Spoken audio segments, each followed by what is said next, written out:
Welcome back, ladies and gentlemen, to another episode of How to Win at Chess. I believe this is episode number 12. It's a series where I play against my Twitch subscribers in long games, 10-minute games. I started at a low elo and I moved my way up the rating ladder, walking you through the different phases of the game. Today, we have about the range of 1100 to 1900, and without further adu, we'll just get going. Also, there is going to be a secret code, which is why it's in the title, and I will let you know what that is later. You know, you can take advantage of that code. So, there you go. First things first, we have d4. I'm going to go knight to f6. This is one of the two main lines against the queen's pawn. You can play knight. Okay, we have a London. A lot of different ways to play against the London system. I feel as though starting at about 1090 means that, you know, we should probably be solid, so I'll put a pawn in the center, and then I'm going to play this move c5. This is an extremely important move. You really should play c5 against the London. It's the best way to play. If they take, you play knight c6 and e5, and take the center with two pawns. I'm going to play knight to c6. Notice I'm moving my knights before I'm moving my bishops, right? Well, first of all, I can't move this. If I move this bishop, it would be very impressive. Now, you know, I'm going to show you this move, right? So queen to b6. The idea is that this is the other benefit of moving the c pawn early, and it attacks the b2 pawn. Now here, there's another very important move, and rather than taking and doubling the pawns and opening the rook, I'm going to play this move c4. I want my opponent to take me and open up my rook. Okay, and they don't do that. But now, the queen is stuck guarding the pawn, right? Because our queen, right? So now we have this very nice move, bishop f5. This is a very common idea. And by the way, obviously, if you're 1091, you wouldn't do this because you're like, well, that's just a free bishop. But the point is that you're deflecting the queen away from the defense of the b2 pawn. Now, some people might just straight up blunder this. The best move here for white is to play queen c1, which looks really ugly. Like, why would you just make all these queen moves? Well, you're kind of arguing that now black has no real attack anymore once you've ran out of attacking moves, and then, you know, white will route this bishop like this and trade off. Does the average 1000 know that? No, frankly, the average 1800 probably doesn't know that.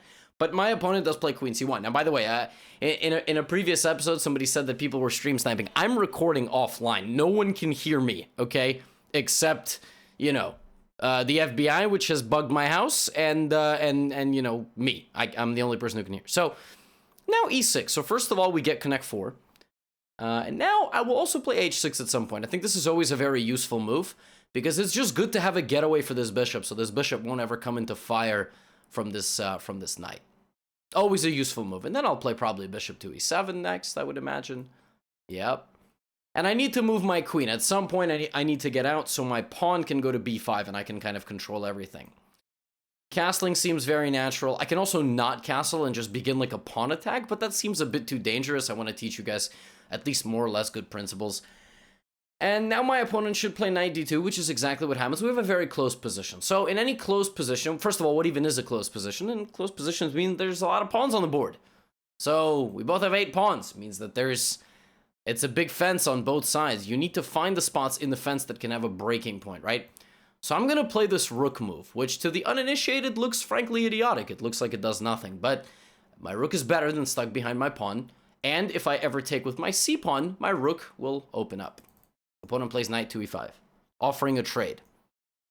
And throughout today's video, we are going to apply something called the checklist. So the checklist is the way you should approach any position, any given move, and the thought process. So opponent goes here. The first thing you do is, like, what is that attacking? Well, the knight sees this, it sees this, it sees that.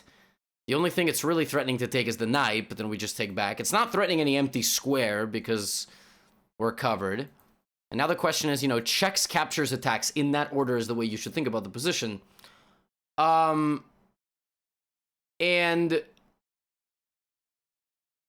there, you know, we're looking at checks, captures, attacks. I'm sorry, I was distracted with an important email, which I'll have to get to after I record this episode. We have no way to attack the king. The only thing that we can capture is this knight. It's very tough to evaluate whether or not we want to take or get taken, right? So Maybe we don't do that, and then is there anything we can attack? I mean, we can play this move. We have knight to e4. We can bring the queen back. It's a lot of options. Now, one thing I'm doing that's very bad here, I'm taking way too much time. I'm taking way too much time. Shouldn't take this much time in a position like this. Bishop takes. Do I have to move my knight? No. But I can. Maybe I move my queen out of the way. Okay, like this. And then I try to expand with my pawns. Maybe. There's a lot of moves here for black. Like, that's the thing about chess. Some positions require you to have much more direct and impactful play. And some, you could just chill. You could absolutely chill. So, knight here. Alright, that's kind of just mobilizing a knight, nothing crazy, so I think I'm just going to continue with my plan of taking space with pawns. In general, you should play where you have more space. Okay, well, the idea of this move is very simple. My opponent wants to play knight e5, right? They just went there, they moved out. I'm going to take even more space. Just because they can attack your queen for one... I mean, just don't hang your queen, right? Just move your queen. Now, again, at this point, we have a lot of options. Do not put your queen where the bishop used to see. This is very important. You guys do this. Move to a square, one of these two, let's say here, where, you know, you weren't able to go to these two squares a move ago. Just because it's covered, don't move back into the line of sight, because then the knight goes here. And then your queen gets hit, and your rook, and your bishop. So, no need. I don't know what that move does. So I think I'm just going to continue with my plan. I'm playing where I have a little bit more space, and I'm trying to get in. Bishop g4, what the heck? Okay, well, if you're going to choose one thing to give away for a bishop, it should probably be the knight. That's just my knee-jerk reaction, because it's just good to have two bishops. Now, I want to go here, but then pawn up. I want to go here, but then takes, which makes me think that that move I played a long time ago, that h6 move, now has a purpose. Now I can move my bishop behind the pawn. Bishop to e4 was fine, but then I would have been attacked, and if I went there, I would have been taken. Oh! Now, the first thing I think of is, why can't I go park on that square? That's an outpost square. Now, you might say, well, you just went back. Why would you go forward? Well, the only reason I didn't go forward is because I would be attacked. But the pawn can't go backwards. So this is an outpost square. It's a square, usually in the enemy territory, where you're guarded, and they can't really kick you out with anything. Okay, now we're getting weird. I don't know, what is that move? Why did you move a king? Well, now I'm going to take. Now I'm going to crash through on this file. I mean, you just gave me an attack. See, a pawn trade to open up my queen. And now this is check, and this is falling. King f2 was such a peculiar move. It was such a normal game until the move king f2 happened. And it happened at such a bad moment because this whole time I was expanding on the queen side with my pawns. I was gaining space and... Wait, but now this... Wait, so I can... Probably taking with check is better. Like, but, you know, just because that hangs a rook, that doesn't have to happen. Like, my opponent can just move the king. They don't have to give away the rook. But I can take that, and who is guarding the bishop? I can also take on g2 first. So I attack the rook with my bishop, then I take with check, then I get out of the way. And all of a sudden, my opponent is down 2 pawns and is getting blasted. I guess that's how chess sort of works at 1090, but if you're watching this and you're lower rated than this, I mean, my opponent played very well. For about 10-15 moves, honestly. And then disaster struck. I don't really know what happened. I mean, it's the same position. Now I'm just up 2 pawns and I have a passed c-pawn. King f2 was very peculiar. Like, right at, like, 20 moves my opponent played. 20 moves, basically. Did very well and then went off the deep end. And then the question is, well, what should have my opponent done? My opponent should have anticipated my pawn attack. Maybe prepared some pawns kind of in place for it. Bishop to g4 is not a good trade. It's not a good trade. You should not be trading that bishop for that knight. It just really doesn't work. Also, can't I just take? Now, the one drawback is I have a little bit of an open file. I do. But how am I ever going to get attacked? If my opponent plays queen to h1, that's just a very confident blunder of a queen. And now I take, and my bishop and my queen collide on that square. Now, if the opponent plays bishop f4, I will probably very happily take it. Because again, I'm up 3 pawns, so the transition to the endgame will always benefit me. The other thing I'm looking at is to bring in my rook. Like, my bishop is my beacon of hope here in the center of the board, but I need help, okay? I mean, just like in a modern day NBA, one superstar is not going to cut it. So, anyway, knight to g4. That does defend that. That does. What if I attack it? You see, this is like one thing. I want to go here, but by the way, when that knight moved, that bishop opened. Super important to visualize that. Now, if I blunder that, by the way, I'm still fine, because this king is just so weak. But this is a simple removing the guard exercise. This is the practicality of applying tactics in your games. Like, a puzzle here could be, well, we need to get there, but the knight is guarding, so what do? Oh, just attack the knight. Very simple. But in game flow, it can be difficult to spot moves like this, because it's very congested, and the brain has difficulty seeing through everything. But if you just visualize, right, and apply that checklist every move and just play logical moves while noticing and kind of drawing these little mental arrows of what your opponent's pieces see. Okay, that's actually a good move, because my knight is hanging, but the queen is hanging. Well, now I want to move my queen, but also make sure I can do this. Check. Or check. Although this one could be this, and that's how you blunder. This is a bit closer. Like, these very in-close moves can be difficult to spot sometimes, but this is a check, and the knight's not going anywhere. And I can actually take with a pawn, and that opens up the rook, which might be a bonus. But maybe my opponent doesn't blunder that. But, okay, now I can either take the rook or the knight first. I will take... It doesn't really matter, but I'll take the rook. And now I have a pawn, which is threatening to promote at all times. It's guarded, and it's the opposite color of the bishop. Now we will take. Now, you shouldn't take this. I kind of think that my opponent... Oops. I accidentally activated source code. Incredible. I've never done that during a recording. And there you go. Source code activated. My opponent shouldn't trade rooks. But, to be honest, it's a very difficult position. If there's low time, you know, I have 3 minutes. It's not a crazy amount of time, but if there's low time, then I'll just take simple chess. Simple chess. You shouldn't trade. Keep as many pieces on the board as you can. I'm going to push my pawn. They cannot go rook g2 because of my bishop. Now I have 2 passed pawns. One is going to make it to the row before promotion. And then probably I will bring my rook. This is probably the easiest way to win. These 2 pawns, the bishop and the rook, will be the hero. My king can stay at home and be lazy. g2. Rook doesn't have to also go on open lines. Rook can straight up just take the pawn. That's one thing you have to remember. There are physical barriers that prevent you from mobilizing, and my opponent resigns the game. That was a very competitive game, I have to say. And everything that we did from the opening, you know, had we gotten this position, we would have done the same. We would have mobilized on the queen side because we have more space there. But we played this tricky line, and then we set up, and everything was good. I mean, everything up until this point was good. My opponent was even with me. But, you know, I basically just sidestepped and then started advancing on this side of the board. And my opponent focused going down the middle, which was good. But unfortunately, this attack is coming. And because I have such active pieces, my bishop is so strong, this plan to kind of trade it off is incorrect. And then I trade knight for bishop, bring my bishop back, and now, very important move. It's so hard to do something like this in game flow. Just plop the bishop in the middle and say, what are you going to do about it? And of course, king f2, we saw was a disaster. And it probably would have been better for my opponent to, for example, try to get b3 in quicker.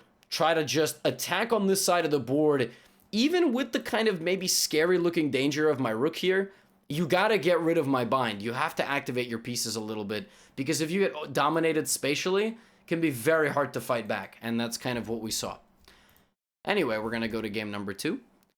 Playing against Teleport Bread, rated exactly 1400. Does my opponent just not play any rapid? They play plenty of rapid, actually. Just have a very... What does that person's account say? I've done nothing but teleport bread for 3 days. I don't know. D4. Okay, we had a London last game. But let's go D4, knight F6, bishop G5. So this is the Trompowsky. I have a video on this.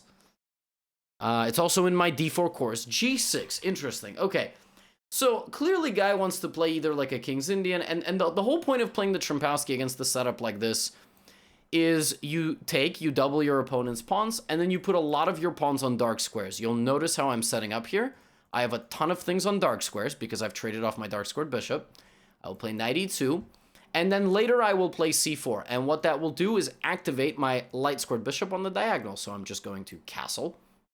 Maybe knight f4 to maybe. B3, knight d2, c4 is generally the plan. Something like b3, c. I could have actually, I guess I could have played c4 there as well, but one more thing I like to do is play queen d3. I'm kind of thinking about c5. This bishop can be a little bit strong, but okay, let's go knight f4, which targets the bishop and the pawn. I'm not gonna lie though, I don't really want to take the bishop because that helps my opponent. They have doubled pawns. Opponent plays knight to f6. So far, so good. So far, so good. Let's play this queen d3 move, knight d2, rook c1, and c4. That's the game plan. Big decision by the opponent will be to play the move g5. That does attack my knight, and I cannot move there because of this knight. But it weakens the structure. It does. And again, I don't really want to, I don't want to trade this bishop. Like, that's not a good bishop, okay? Like, it's my last resort to trade off that bishop. But so far, I have achieved everything I've wanted from the opening. I have this very easy to play position, and we're going to do our best. Like, here's the question. Do I take? Or do I just prepare with rook c1? Or do I take space? I can take, but it's a little bit too committal, I think. You know what I don't like? I am kind of seeing, like, this queen could come in here. Which just, like, I don't necessarily think it's that great, but it's a little bit scary.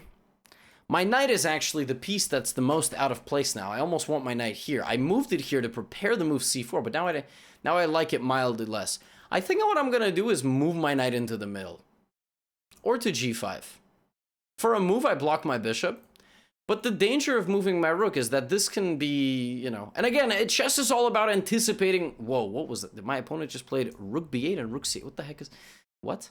Okay, rook c1.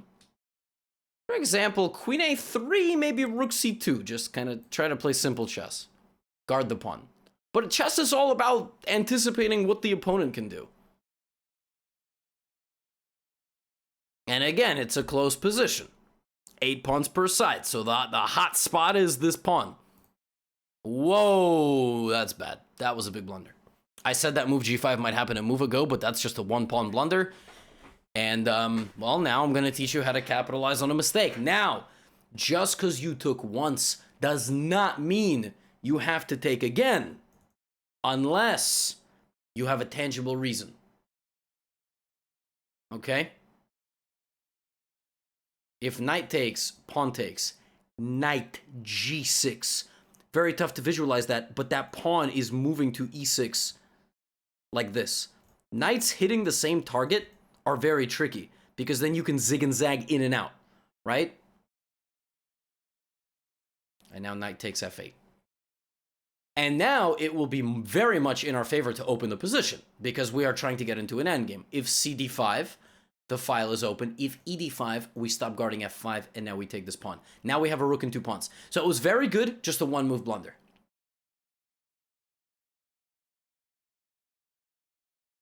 Now, the next thing that I want to do is probably play like a4, b4, b5. Something like that. Yeah, that was unfortunate. So again, if we didn't have knight to g6, well, of course I will trade material because I'm up not a queen. I'm up, I wish I was up a queen, because I am up some material. Not a queen though. But what I was, and you know what, I'm gonna play this b5 move because it really softens things up. It really softened things up. Take. I could take and win another pawn, But I was actually, it's funny. I was gonna go here, but I can't because knight d2. Oops. Take. I know what I'll do. I'll sacrifice. Normally, opposite colored bishop endgames are not the greatest, but I mean, we are about to be up potentially 4 pawns, so I think we're fine. I think being up 4 pawns in an endgame, even with opposite colored bishops, is okay. I think we'll... But be careful what you take, because then pawn push, which is very tough to see. It's all about visualizing.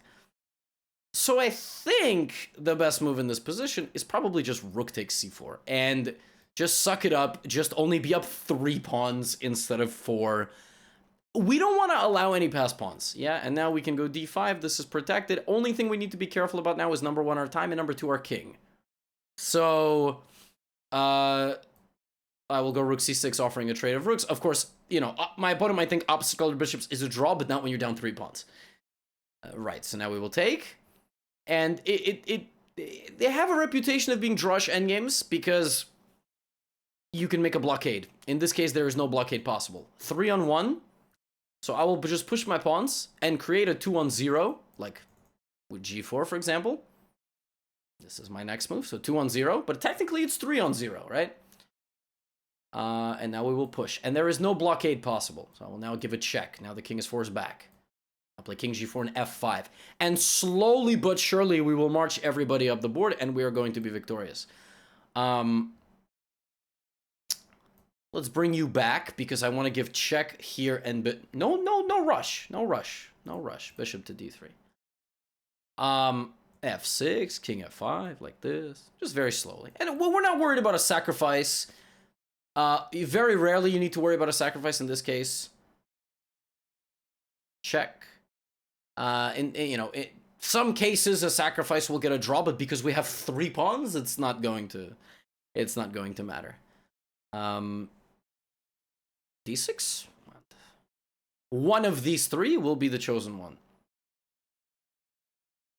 7. Now bishop will come back. Play g7. And, you know, you can be fancy. Just don't do something stupid, but you can be fancy. Look, we can give a check. King f7. And g8. And it's all about the light squared promotion because we're dealing with a dark squared bishop, so we focus on the light square. Although there are multiple promotion spots, now that you've abandoned this one, I will give you a queen. That is mate. King h6 is the fastest escape route, but we will give mate in the corner. Okay, I must say that was a very good game, honestly. It's again, two examples of 2 opponents, very different in strength, separated by 300 points, but this is an example of a very solid Shrimpowski, right? Nothing crazy, right? And, you know, I played kind of, maybe b3 is a little bit slow. Maybe I can go knight f4 and play this faster. Probably b3 is too slow. I should have been quicker with my c4. That's what I think, yeah. Because what I ended up allowing is I allowed kind of this movement of the knight to f6, which is slightly unpleasant. Of course, the position is equal. I mean, it's not it's not like black is better. White is always fine. But knight f3, rook c8, and well, yeah, computer likes this. It likes me taking space. Very similar to the last game, right? Very similar to the last game, actually. Very similar. Taking space and then advancing. But of course, my opponent just blundered with g5. Now, if my opponent had not blundered with g5, and instead played like knight to e4, for example, then probably I would have just slowly tried to improve my position and broken through at a later moment. If I take too quickly in the center, I don't open the position advantageously for myself at all, and this is continuously looming. So you have to open the position when you are stronger. Otherwise, keep it closed, especially because the guy with 2 bishops doesn't want a closed position, right? I have 1 bishop. The guy got 2 bishops. And we wanna close the position and kind of keep it rolling. But of course, unfortunately, my opponent blundered a pawn, and ultimately we cashed in. If not for if it wasn't for this taking on e6, like if that wasn't good, then we would just go back and line up our sights for this, or this, or knight to the center, and life would just keep going. But because we had a way to cash in immediately, we did that, and then we transitioned, and TF Bernard is not online. That's not good. Next person is not online. We will just skip them for now. We'll play Shattered Nirvana.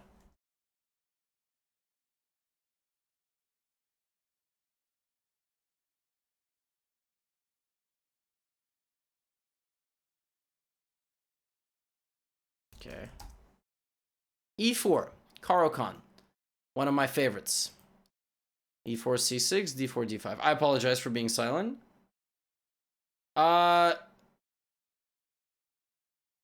Sometimes difficult because I need to communicate with members of my Discord. E5. So I'm gonna play the Caro-Kann course. Great name, by the way, Shattered Nirvana. The advanced Caro, there's Bishop F5 and C5. I recommend C5 for anybody below master level. Okay, opponent takes immediately. That doesn't knight to C6. And I wanna see. Does my opponent have my course? Does my opponent have my course? In my course here, I recommend F4. Okay. Maybe they do, maybe they don't, but I recommend F4. Now the game plan is that we've split the pawns, so we're going to play bishop to G4, pinning the knight to the queen, and then we will play E6. And slowly but surely, we will scoop up these two pawns, or one of them, and if possible, both. But, the bishop to B5, I'm gonna play, I believe actually the best move here is Queen F5 check. This move forces Knight C3. Because otherwise I take the bishop. There's nothing really to think about. And now E6. And the idea is that normally, white wants C3 and B4 to just clamp the queen side. Right? But now we have a knight on C3, which kind of gets in the way of everything. Let me just confirm with this person.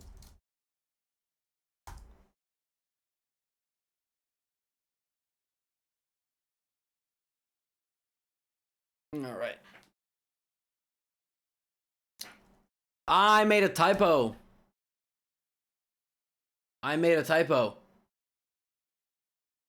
Oh boy. That's my bad, y'all. I typoed the person who I was supposed to play username. Bishop takes C5. And now knight to E7.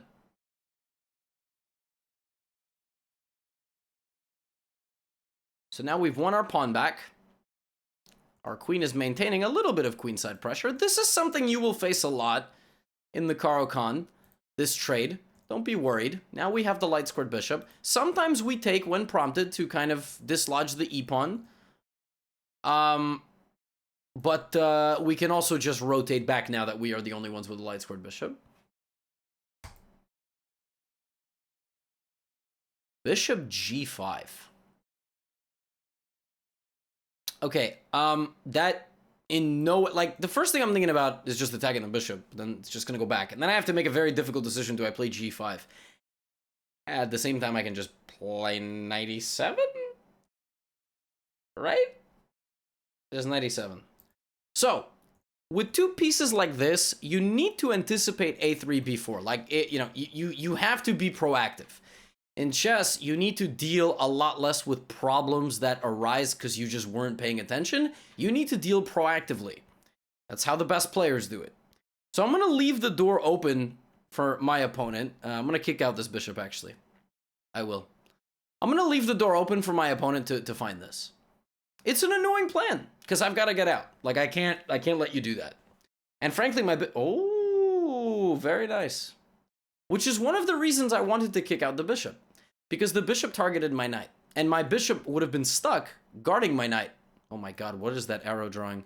So now I'm going to play queen back to c7, anticipating b4, and bishop to b6. Otherwise, if I had gone to b6, my bishop would have gotten trapped. I mean, not quite. I could have thrown in something, but... Right. b4. And now bishop goes back to b6. And now the goal is maybe knight f5.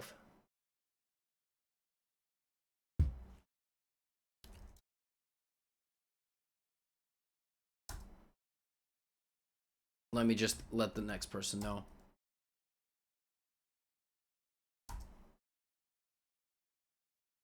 It's difficult. It's like herding cats. Anyway, if you're 30 minutes into this video and you hear me complaining about, you know, people in the Discord telling me, you know, I gotta go to sleep. Well, why did you sign up? You knew you had to wait. Anyway. Sometimes people who sign up are 40 years old, and sometimes people are 14. And the ones that are 14 don't really think things through. That's just how it works, right? But, oof, crack that back. Now, the drawback of having pushed the pawns in front of my king is the fact that, I don't know if I'm going to castle this way. It's a little bit airy over here. I'm going to slide back for now and touch the queen.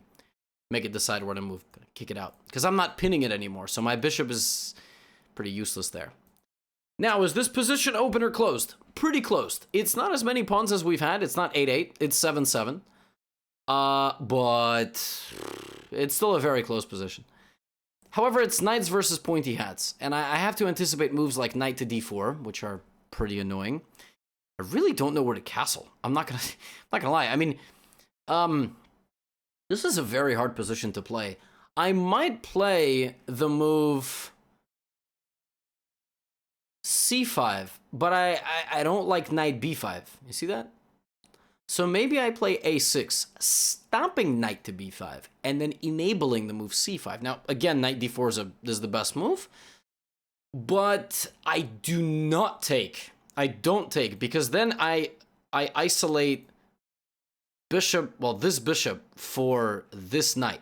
I need two bishops. My advantage rests in the fact that I have two bishops. They are very strong together. They are weaker if I separate them. Maybe I castle, maybe I walk my king over here. Okay, but see, now my opponent's making me make a very difficult decision. Maybe I have to take. Because frankly, the prospect of getting shut out by horses just seems very terrible. So I will take. Why is this different than the other trade? At least the pawns are doubled. I've damaged my opponent's pawn structure, which could be advantageous for me. And at least now I have an open file to fight for. And in all endgames, these pawns are just liabilities. Like, in no way is that a benefit. Now, don't be the one to take. You don't want to surrender the control of the file. I'm going to keep my king in the center. This is a bold decision, but I frankly don't see any... Oh no, oh no, oh no, oh no. My opponent was triggered by me. Oh no, oh no, oh no. My opponent got triggered by me putting the king in the center. So they played the move c4, but they didn't think it through. They didn't think it through.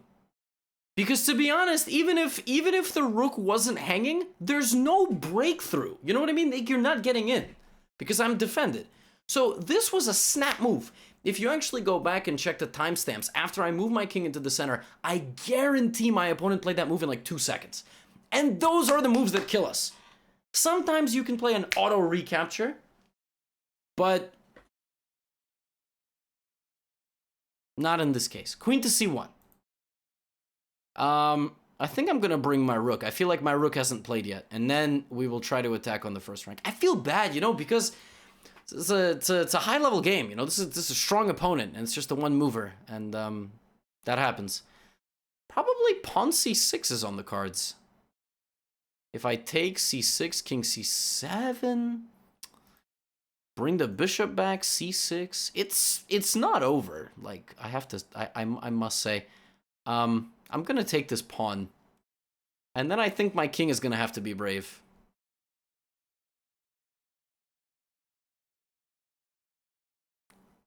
I think I'm gonna have to just be brave. My king will have to stand in front of the pawn. You know, I could move away, but again, the pawn is coming. Like, look, if I play king e7, look how quickly you can lose the game. c7, and now the threat is to take my rook, and knight to... Oh my god, arrow drawing skills. And knight to c6. And that would fork my king and my queen. My king has to be brave here. The only thing I see here is queen c3 and queen c5. Queen c5 is a scary looking move, actually. I have to admit. And then I will maybe bring my queen back. I have a check, but the problem is that even though I have a check, The king can come here. Oh my gosh. My opponent should have gotten close with the queen, I think. Because now that you let me get this, I should be okay. I should be okay. Wow.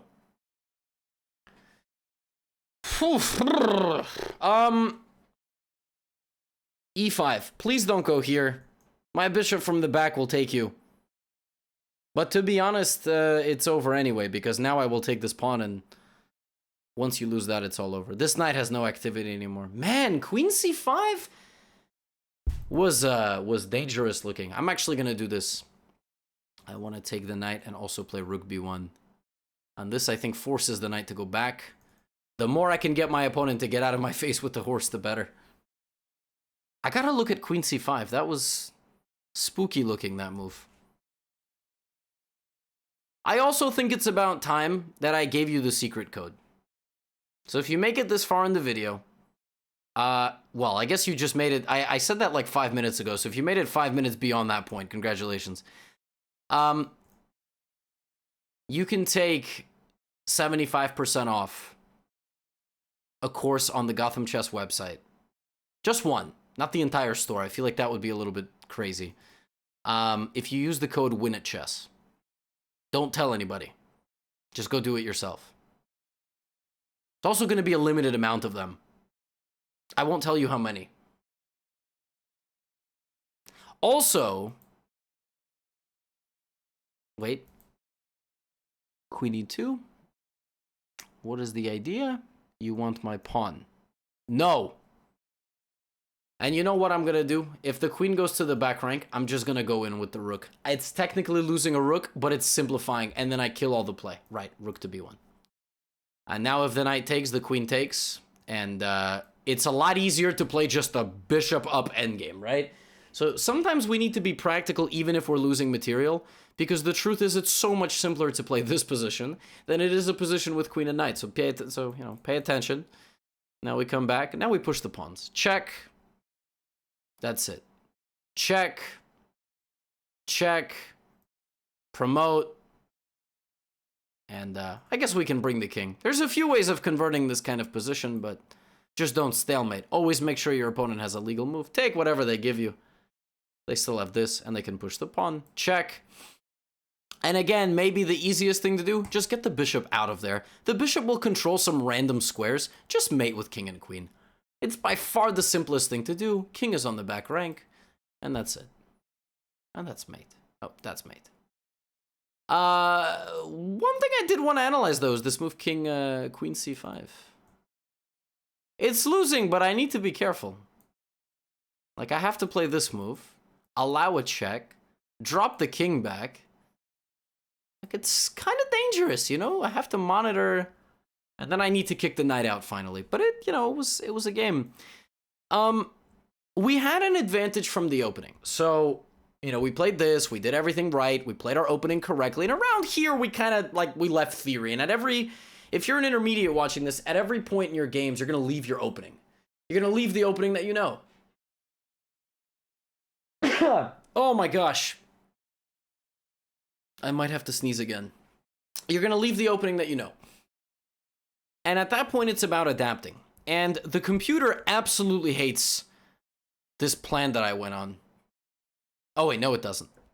But it thought that I didn't have to do it. And, you know, once you kind of go on your own and start playing, I'm interested, you know. Wow, it really didn't like that trade. The computer liked what I did up until this moment. Oh, fascinating.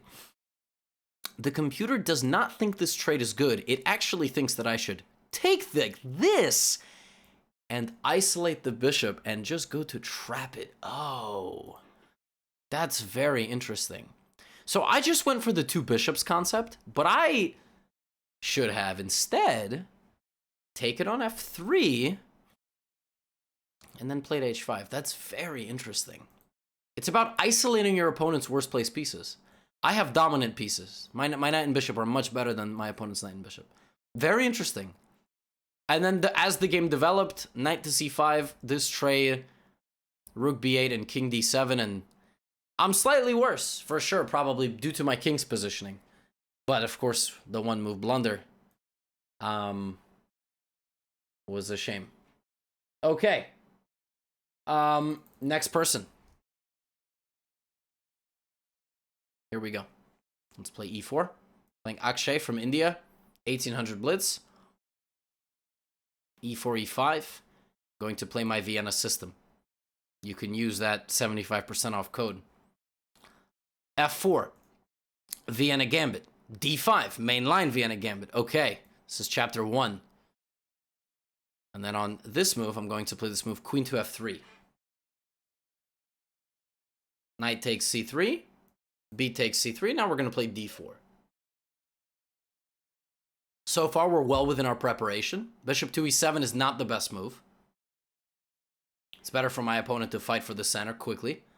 They could now, and there you go. But now bishop to d3. And now I'm a step ahead. So c4 is actually not a scary move. It looks very funny, but you can actually just plop your bishop out to f5. It's one of the nice things about the Vienna Gambit. And this is actually overstretched. In a lot of endgames, this is very overextended. And rook on b1 will put a lot of pressure. Now, knight to e2 is good. Knight to f3 is also good. I will go knight... I don't know what I'm going to do. They both look good to me. I guess I'll play the more traditional knight to the center. But I do like knight e2 for reasons that you can go to different squares. Like you can get to h5 faster if you go to e2. That move doesn't make any sense. Why would you push a pawn? Okay, I mean... Oh, you know what? No, okay, I respect it. It's trying to stop me from putting anything on g5. Okay, I get it. But now we need to start implementing the Vienna gameplay. So queen g4 is an option. The idea being that, you know, this is pinned and I want to take it. But it's a little bit slow. First of all, let me throw in the move rook to b1. This is never a bad move. And then I can decide what I want to do with my life. It's actually funny. The knight on e2 would have been a lot better. Because then I would have been able to kind of like hit that spot. Whereas I can't go knight to h4. And I really don't want to play e6. I like the fact that my pawn wedges... Well, now I actually can play e6. Because takes is... would be a fork. My rook move dislodged a little bit of defense. But it's not what I want. Not what I want. I also don't want a queen trade. I don't want to allow a queen trade.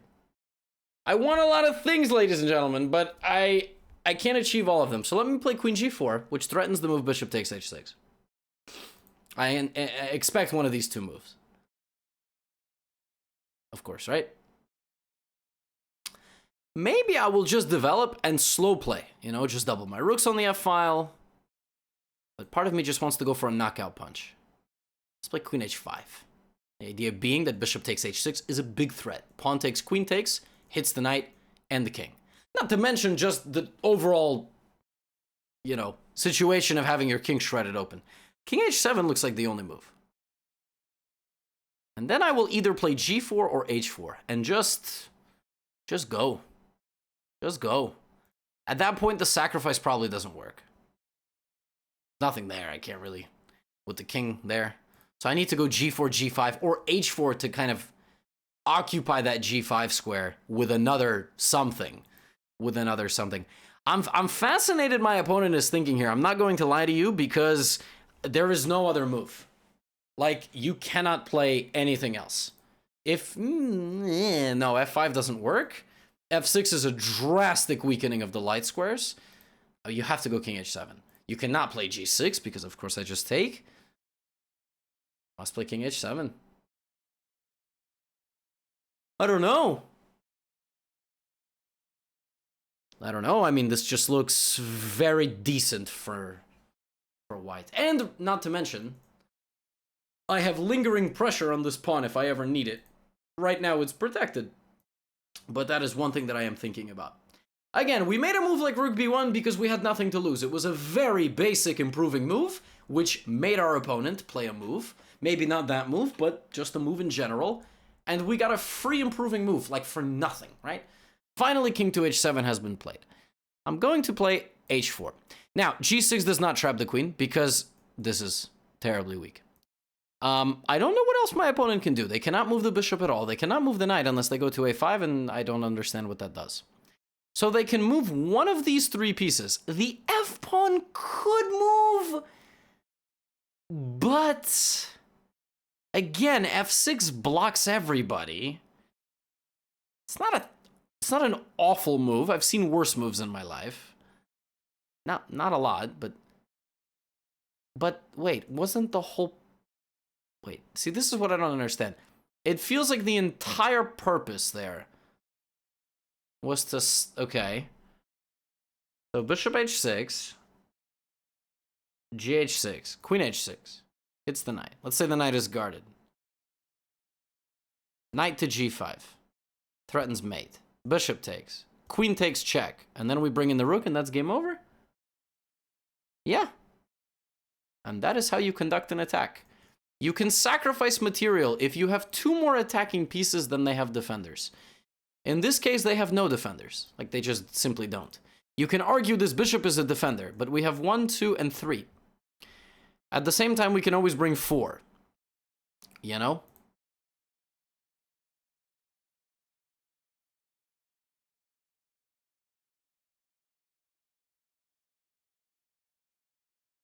And this is a very big problem.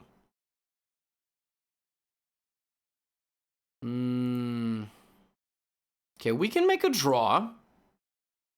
But let's not do that. Oi. Oh.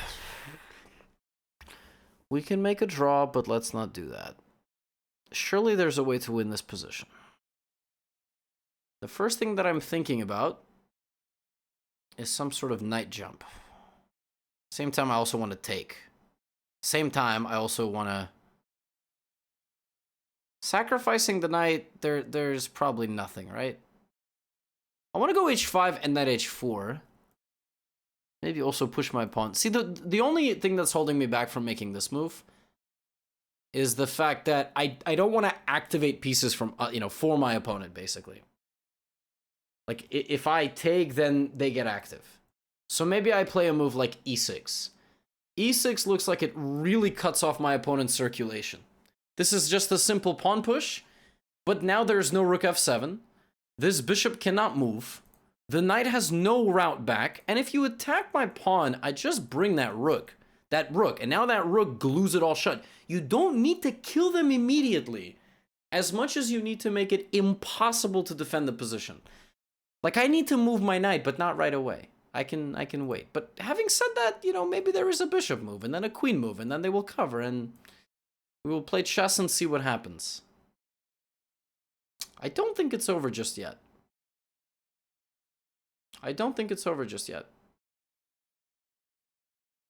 think there's some way to defend this. I also might be missing something. I mean, sometimes during attacks it's +6, but only if you follow, like, top engine line the whole way. And not everybody can do that. Okay, f5 is played. Check. I see nothing. Knight to g5. Again, I don't really want to trade, is the problem. I don't really want to make a trade. Yikes. What do I do here? I can give check and check, but I see no clear benefit to that. Yeah, let's just bring the rook for now. Let's add people. I don't know if pieces count as people, but let's add people. Let's give a check just to win a little bit of time. And now where will the king go? Will it go to f8? Looks disgusting. That looks like a disgusting move. It just doesn't make any sense, that move. You block everything. I mean, you can't move your queen. You can't move your rook. And if you go to h8, I'm going to check you again. And then I'm going to put my knight on g5. So it's this balance between, checks that do nothing and checks that do a lot. And that's a check that does a lot, because then I can bring my knight. So I'm going to give a check. And now I will bring my horsey. And I think that's very important because I can get to h7. I think. I mean, I don't know anything about chess, but... Ooh. Ooh. I forgot about that move. And now queen h8 is possible? Ah.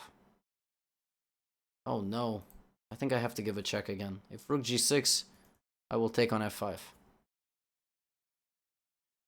Yeah. Oopsies. That was not smart. Okay, let's come up with something else then. That clearly doesn't work.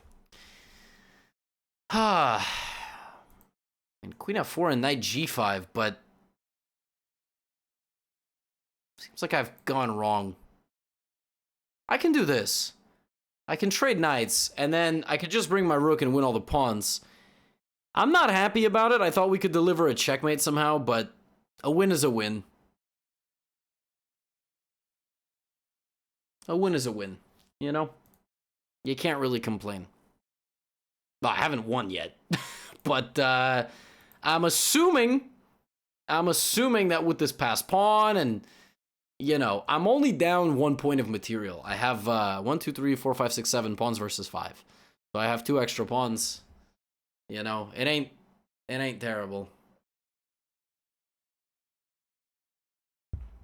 Down a little bit of material, but nothing to write home about. And now we await. I think you have to take. I mean, again, I don't see anything else. I could take with a pawn, but that just looks idiotic. So I'm going to take with a rook. Rook e6 is a funny move, because if I take, I lose my queen. But if rook e6, queen h5 check, I don't lose my queen. So I will not be losing my queen. That's an interesting one. So I can give a check. I guess queen h7 is what my opponent wants. I mean, I imagine my opponent's not going to put the king in front. Maybe they will. So now, rook takes f5. My queen is guarded. They take. What? Maybe I shouldn't have traded queens, actually. Okay, let's take. Take. The rook has to go to d8 to protect. That was a blunder. They had to go, and now they might blunder again. It's not the first blunder that kills you, it's sometimes the second blunder. Yeah, losing that is a big mistake.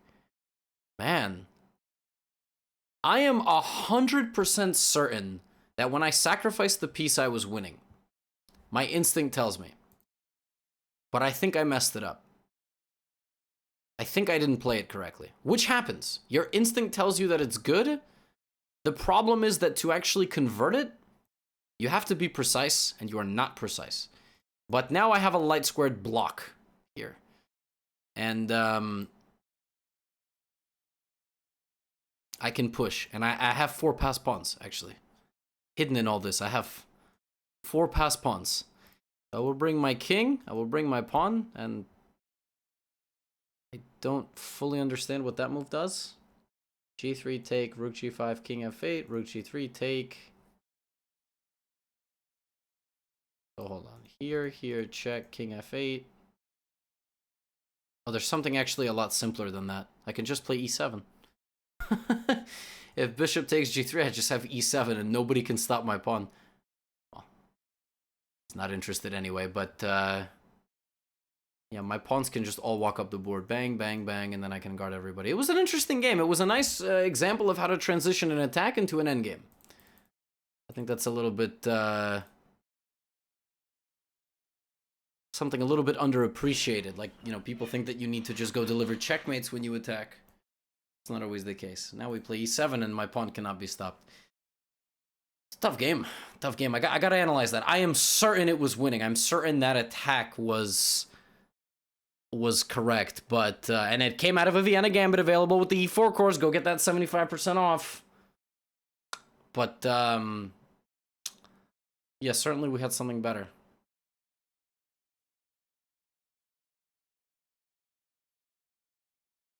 Than what I did.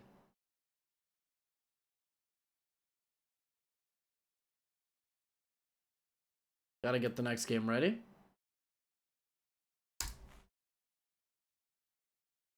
Queen. And, well, that's a rook too. Okay. I guess that's a fancy resignation. Okay, let's analyze that. That was a tough... Yeah, it was winning. And what did I miss? Wow! All my advantage. After e6 was gone. Really? Oh my god. Well, the winning move here is just, I mean, that's just very hard. I did not see that. The winning move here is +5. Knight h2. Yeah. Well, yeah. I mean, really? Oh, because they can't take my... Okay, and what if they play something like rook f7 to try to go... Then I take? Oh my gosh, then I take. And then after take, I have knight g4 with the x-ray. Man, I mean, that's hard, you know? My instinct was right, but, wow. Wow. That was a hard game. And, I'm worse. I'm worse in the endgame. Like, if my opponent played rook d8 here... Wait, rook f8 is fine? Huh? I don't understand computers. What if I... Okay, the computer's just trying to say this is fine for black? I mean, this is difficult. I would not recommend losing a pawn. Wow. That was a hard game. I mean, that was just difficult. Like, that was a good example of how to play the opening into a middle game, but knight h2 was a brutal move. Like, the instinct was there, but knight h2 was crazy. Okay, I played one Caro-Kann. Let me play e5 so I can give you guys a little bit of that gambits repertoire. So, bishop c4, bishop b5, we'll see. d4, Scotch. Scotch it is, so we're going to take. And now my line against the Scotch is bishop c5.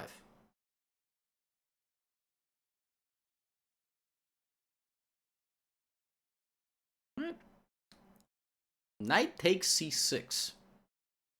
So there's a move here, queen f6. It's kind of a funny move. So I don't take back the knight, I threaten mate. Mate is good. It's not necessarily the best move, like white here can play queen d2 or queen f3. Just trade queens.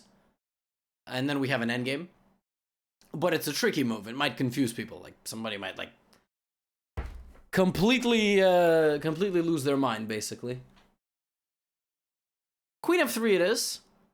I'm gonna take, and I will take with my d-pawn. And now we have an endgame. We have a very imbalanced endgame where we both have bishops and knight, but the pawn structure is a bit chaotic, right? We have, like, whatever the heck this is. I think I'm gonna play bishop e6. Not a lot of, like, difference between... Like, it's hard to figure out exactly where to develop your pieces. This just looks right. F4, F5 is possible. That's a move. Should I set a trap? Should I show you all how to set a trap? Knight to e7, rook g7, and you shut the door on the rook. If rook takes, you just shut the door on g6, and then trap the rook. Maybe. I don't think my opponent will fall for it, because clearly it's like trying to bait them into doing this. But maybe. Now, by the way, if my opponent goes like f4, probably will have to play g6. Right? Long term, this is not going to work. You know, the drawback is that for my opponent that they have pawn islands and doubled pawns, but the positive of this is that you have this. Now I will play g6. I don't want to mess around too much. We're going to get long castle. I might castle short just for the purpose of castling on opposite sides. But actually, if they castle long now, then this is hanging. So there's f4. Nah, I'm gonna castle long because they can't, actually. That's why. Because of f2. You're supposed to play bishop to e3. That's the move you're supposed to play. Early, so that you fix your structure a bit. Now if you play it, maybe I don't...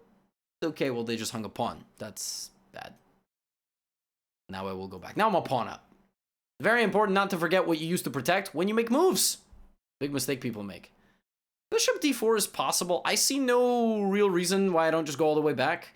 Knight to a4 is playable. But... Oh, actually, it's playable. I got nothing to say. It's just a playable move. I can go here. All that will do is get me a trade of bishops. I don't know how good that is. I can play a pawn move. I like that move a lot. So I love the move f5. Because if they take, they isolate their own f-pawn for the rest of the game. And they can activate my bishop. If they don't take, then I'm just happy with the space.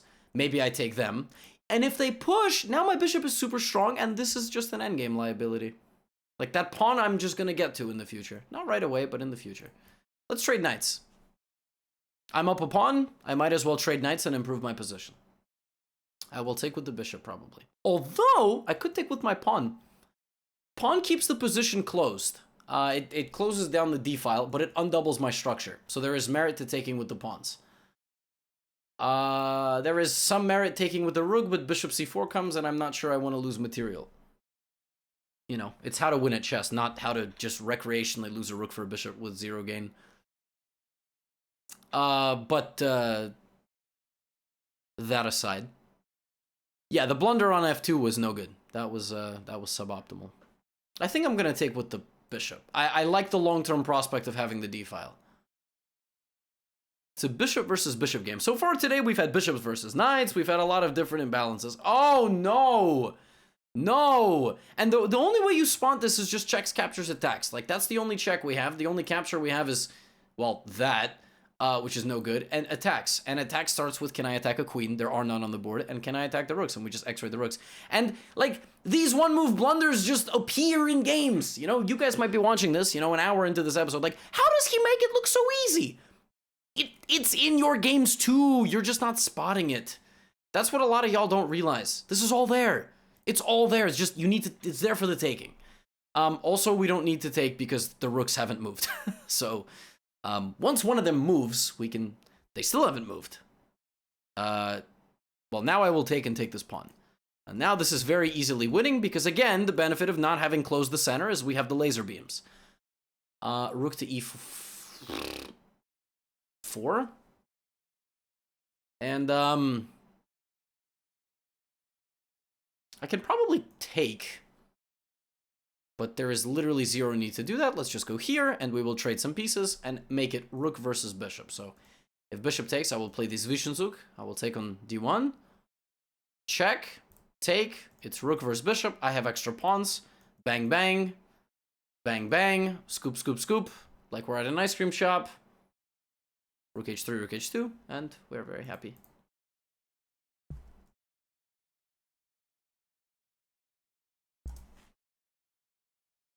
King d8. Rook h2. We have the 3. We'll push. Maybe he will go for this. Rook g2. And bing, bing, bing, bing. Very happy. We roll.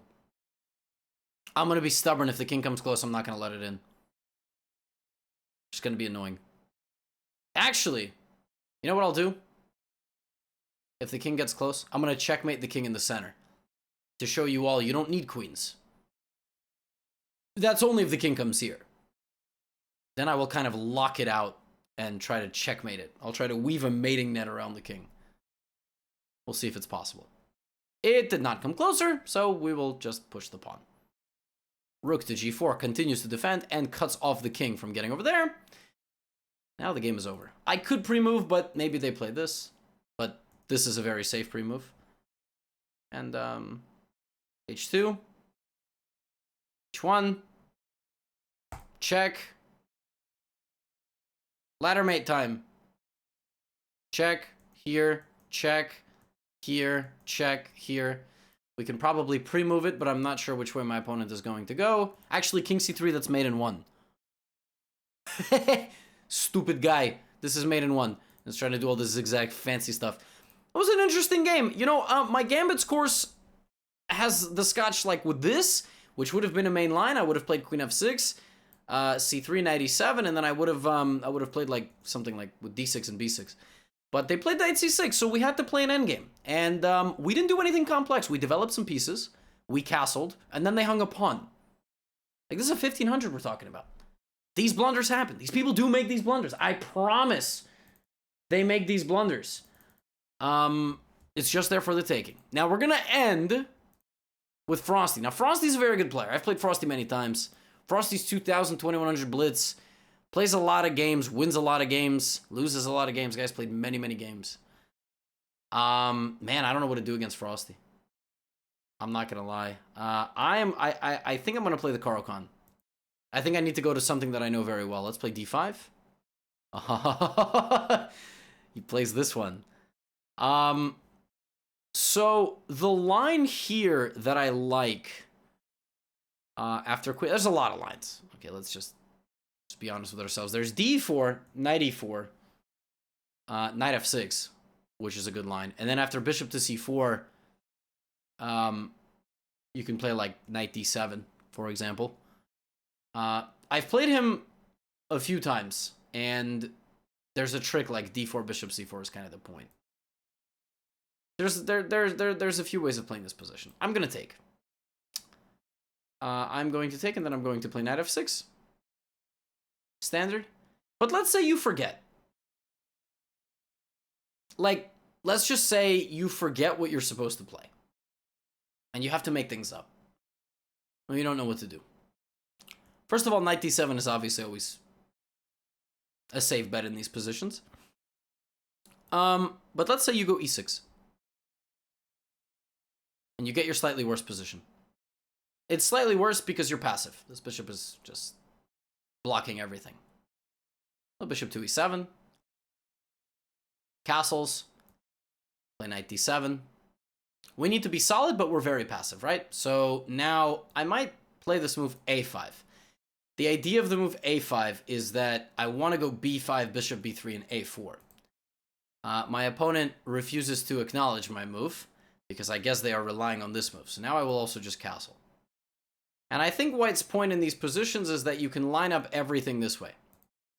And it is important to gain practical experience to play a position that, you know, let's just say you were surprised in the opening, yeah? It's not every day that you get to play all the prep all the time. You will have days where you don't get the right set of prep. So knight to d5 is trying to target the bishop. I need to trade a few things. I would rather trade a knight for a bishop than a knight for a knight, which activates my opponent's pieces. I will also try to take some space on the queen side. So for example, I'll play the move a4. Now this is a lingering problem. This is not going away. That my opponent will try to shuffle back and then just blow my head off.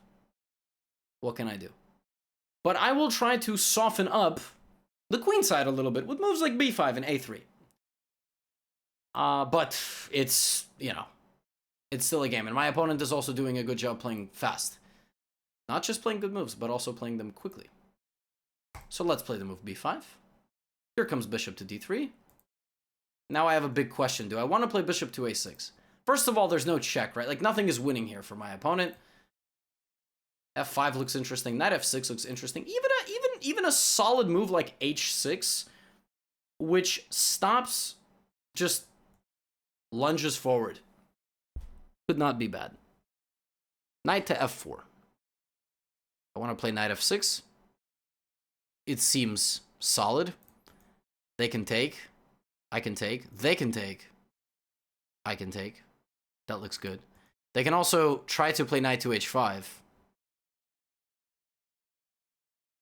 I don't want to go f5. If I take on f4, it feels like all of their pieces are kind of still lurking on that side of the board. I also have this move. As dumb as it looks. As dumb as that move looks, it does trade pieces. And again, you don't necessarily want to trade pieces, but if you are threatened with an attack, you kind of do. Like, it does serve to your benefit to trade pieces.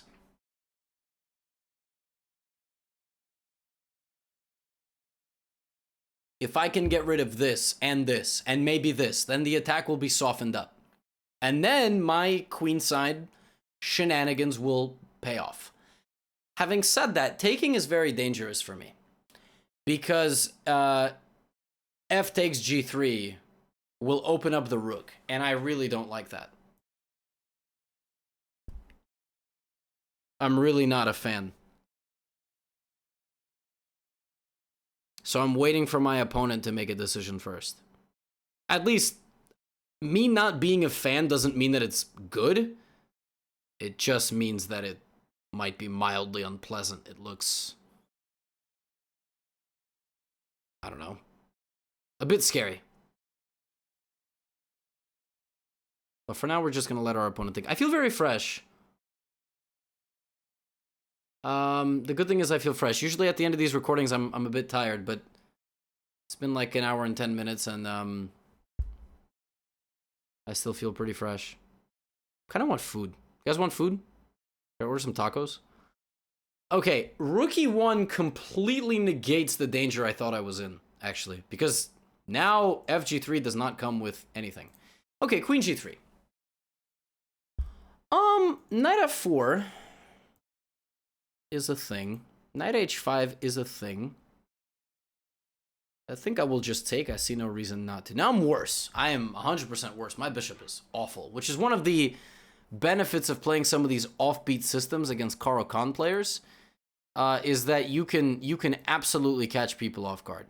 Now I want to play knight f6. I'm not going to lie to you all, but I'm worried. I'm worried about the prospects of my position after the move knight a6, knight f6. f5 is an awful move because the knight is going to jump in anyway, and my pawn is going to be weak. Queen e7 is possible, but it feels like I need to be faster. So I don't know. Knight f6 takes, queen e4, attacks mate, and attacks c6.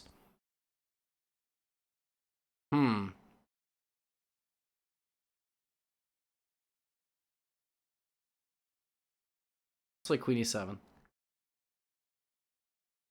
Try to be a little bit more solid. Now I'm also down 2 minutes.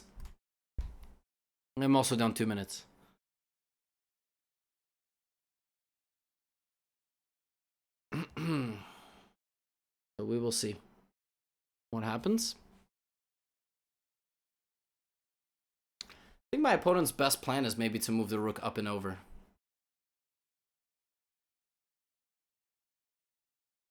That doesn't look very pleasant. Having said that, I want to go e5, which I think releases some of the pressure in the position. Knight g3. Yeah, that is also a move.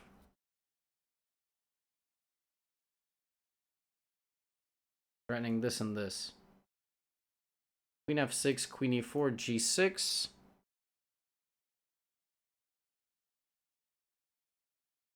Queen c6. I will be a pawn down. Knight f6, knight f5 looks pretty terrible too, though. Queen g5? Queen e4, knight f6, queen c6. I think no matter what I do, I'm going to be a pawn down. There's nothing I can do. I think I'm going to be a pawn down. So, although no, f5, they just take. That's not good. I gotta think. And I can't play g6 because h6 is hanging. Okay, let's go queen f6.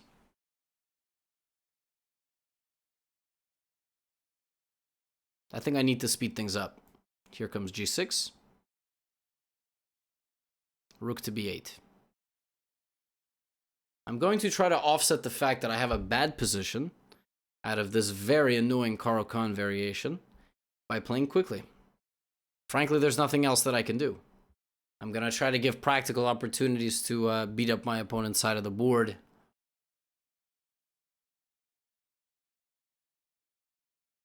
And see what happens.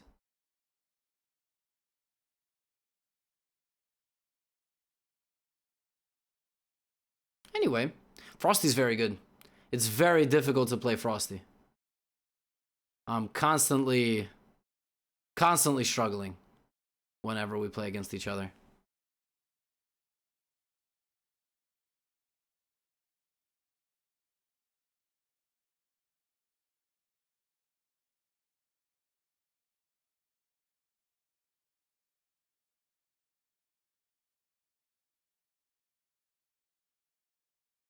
Peaceful moment here.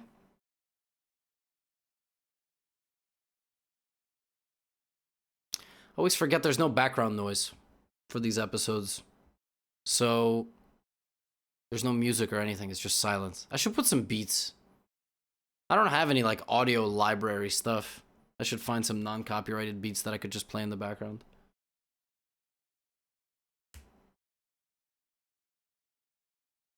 I like this, though. I like that we just went from, you know, being 2.5, 3 minutes behind to only, like, less than a minute behind. This is very big for us. Very big. Very important. Now we're both getting within 5 minutes.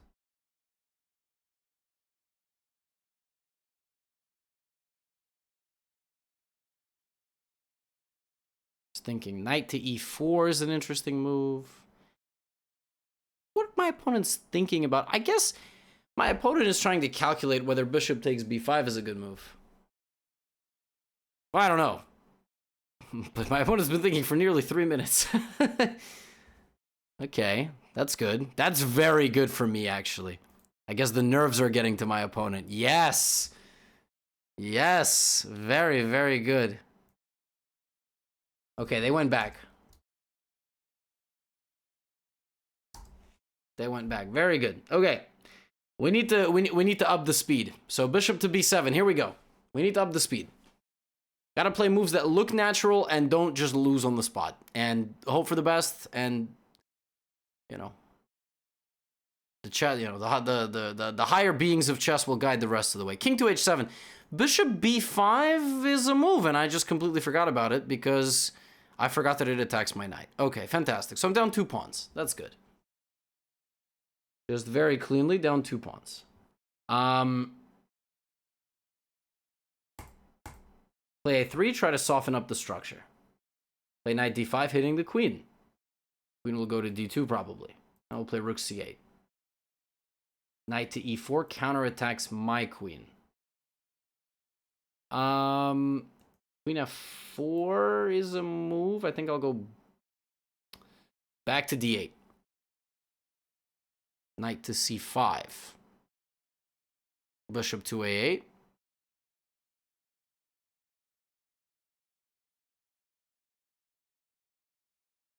Let's see, c4. Maybe knight e7, maybe knight f6. I don't like that move. That move seems slow for my opponent. But I'll take slow moves, hey. More slow moves, the better. I will absolutely take slow moves. Don't let me pressure you. Bishop takes, pawn takes. I'm going to try to open up the G file. Go for some counterplay. I think my opponent should play bishop to e4. If he actually plays that move, I'll be pretty frustrated because my bishop is kind of my source of counterplay. And again, if he plays it now, it's not a stream snipe. I hope just those watching are not perplexed. No one can hear me. So my opponent plays bishop before I was completely on their own. But now the time is closer. But yeah, I mean, just go here and just nerf my counterplay. It's much better than creating... Oh yeah, unfortunately it was played. I'm going to play rook c7 and queen takes a8. And then I think my opponent's going to play queen e4, because if you traded once on e4, you might as well trade a second time. So queen e4. Queen e5 makes sense. I want to double, and part of me also doesn't want to double. Let's just go queen c6. Let's bring the queen. Now, g4 is, I think, far too dangerous, but I really hope my opponent plays it. In fact, I think g4 loses on the spot to knight to h4, which threatens queen g2 and knight f3. But you need moves like this, you know? You need your opponent to do something dumb in a low time situation. So let's play h5, and now let's hope for g4. Oh, but there's knight to e4. Oh, and getting into f6. Oh, no. Oh, no. Knight f6 is so good. Oh, and then I have to, like, play king h6. Oh, my God. Oh, my God, that's so scary. Oh, phew. I totally missed it. My God, that was just game over, I think. Queen d6. I'm not going to trade queens. I have to survive 2.5 minutes.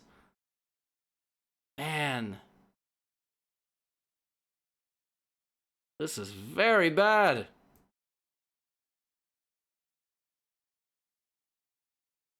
Very bad. And this is a problem.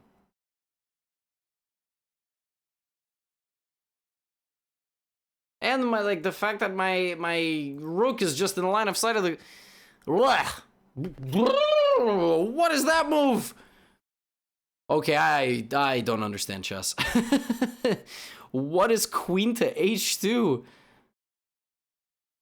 What the heck is that? I guess this is the idea. Something, I don't know. Like just be direct. Just be direct when you're oh my, I can sense my opponent's nervousness, you know? I can sense the nerves. I can sense the nerves. 40-second time advantage for me. Now, I'm not even doing anything. Like, I just hope you guys are fully aware. Like, I'm playing moves that look mildly solid. And allowing my opponent to self-destruct, which sometimes is the best thing to do. Frosty's very good. Like, Frosty has beaten me in the past. So, you know, I know what this player is capable of. I want to go rook d5. I think my opponent's finally spotted this idea, which is why they played queen e5. Nope. No, the guy just doesn't see it at all. Rook d5? Yeah, I expect this. Queen g5. Man, time is ticking. Now you got 90 seconds to win this game. That's crazy. I mean, my opponent has done nothing in like 8 moves, which is really good because I keep burning the clock. Now it's a minute and 18. I'm starting to believe. I am starting to believe. Oh, gosh, this is bad. This is bad, the fact that I'm starting to believe. I should have never gotten to this point. Rook, knight here. I don't even know the names of the pieces anymore. I want to go here and here. That's the plan. I want to go... Okay, I feel like once I go here, there's no way back.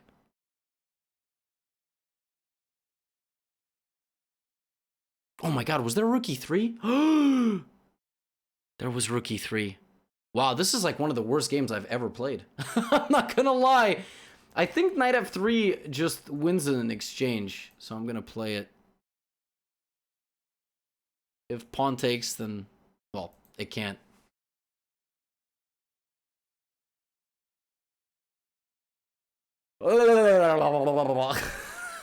Okay, let's not get our queen trapped. Let's get out.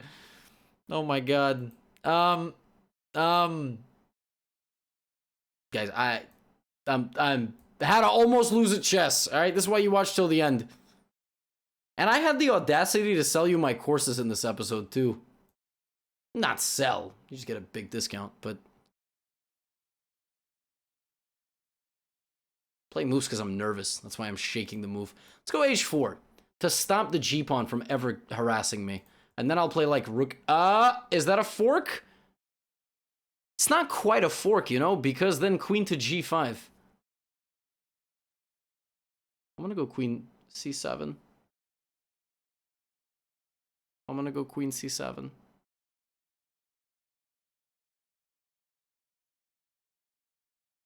Some rook h8. That's a move. Rook f5, attacking this a few times. Rook takes e6, pawn takes, queen takes is nice, but rook e6, there is queen takes f4. Maybe there's rook f2 or rook e4. I mean, my opponent's got 20 seconds. Oh, this is over. Rook f4 and the game is over. Yeah, wow. Now I hit the queen, and anywhere the queen moves, it's... Wow. Discovered check. Oh, wow. That's mate. I did not deserve to win that game. I did not deserve to win that game. I feel bad winning that game. I feel bad including that game in the episode. But that game was important because I deliberately in the opening went for what is really just a garbage position. E6 is just not good. I believe my prep is here. And then if white plays like d4... I don't even fully remember what my prep is. Oh, my prep is this. Knight d7, knight f6. That's my prep. That's what you're supposed to do. This is how my prep goes. c3 and then like queen d5 or something. Like take, here, queen d5.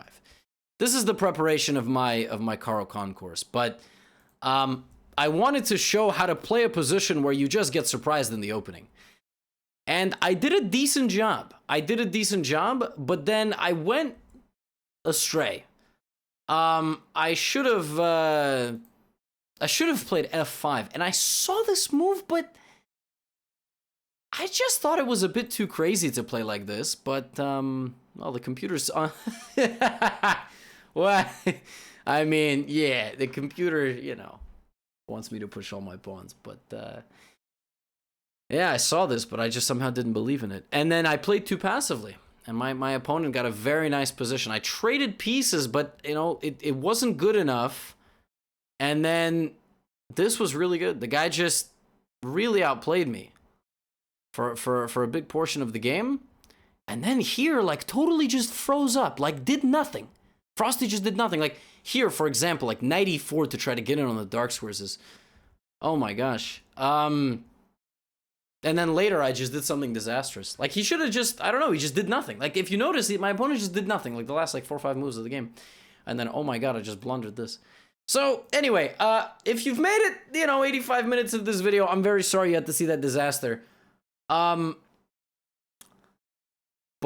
Frosty's really good, and I wouldn't be surprised if he's 22, 2300 in the future, because he's just a really good player. Hey, how to win at chess, even against all odds, huh? I'll see you in the next episode.